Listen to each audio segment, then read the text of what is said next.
Have you ever wondered how much the average Canadian earns, or how your income compares to the national average? Maybe you're thinking about a career change, or even moving to Canada, and you're curious about which industries pay the most. Today, we'll break down everything you need to know about the average income in Canada, what affects your income, and the highest and the lowest paying industries in Canada. We'll also be taking a closer look at factors like salary growth, income inequality, and your taxes in Canada. My name is Gregory Rozdiba, the CEO of Dundas Life, a digital life insurance brokerage in Canada. We guide thousands of Canadians just like you through the complex world of insurance options and secure the coverage you need the most. Want to learn more? Click on the link in the description below. Canada is among the top 20 highest paying countries in the world. In 2023, the average annual income in Canada was roughly $68,000, which equals an average monthly salary of $5,666. The national average income is expected to increase by 4.2% this year. But remember, this is an average, not the median. Median income is the middle value, meaning that about 50% of Canadians earn less than this amount, and 50% they earn more. Now, we also can't ignore the impact of inflation. Since 2015, inflation has gone up by about 20%. So when you adjust for inflation, the median income of Canadians has actually decreased by about 10%. The median income in Canada also varies depending on where you live. Take Nunavut.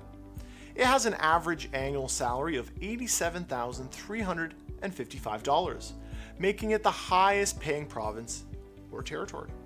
Though it also has a higher cost of living, in contrast, regions like the Atlantic provinces often have lower average incomes.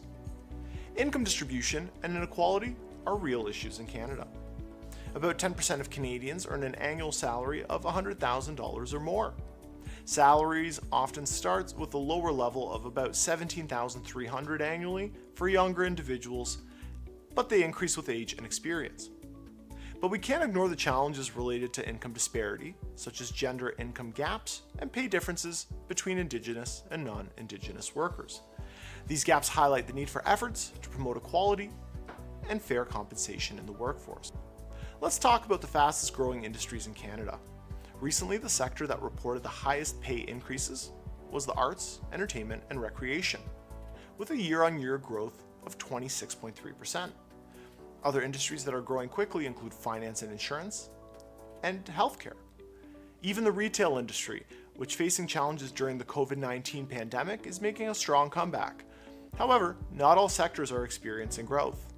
Management of companies and timber harvesting sectors, for example, did not see an increase in average pay in recent years. High-demand jobs in technology, finance, natural resources, healthcare, law, and engineering often come with competitive salaries. So those might be areas to watch if you're job hunting or planning a career change. Another thing to keep in mind is the cost of living. For instance, while the average income in Toronto might be high, the cost of living is also significantly higher compared to other Canadian cities. However, comparing Toronto with Chicago significantly provides a different picture. Unsurprisingly, it's more expensive to live in Chicago. If you're accustomed to a lifestyle that costs $7,800 in Toronto, you would need roughly 8,917 Canadian dollars or 6,718 US dollars to maintain the same standard of living in Chicago. Another considerable portion of the Canadian household's budget goes towards taxes. According to the Fraser Institute in 2023, the average Canadian family will spend a staggering $64,600 on taxes. And that's just income tax. This figure doesn't include hidden taxes, the ones you pay on alcohol, cigarettes, hotel rooms, gambling, and even gasoline. Canadians on average spend more on taxes than housing, clothing, and food combined. One more thing worth mentioning, the minimum hourly wage in Canada varies by province, with some provinces having higher minimum wage rates than others.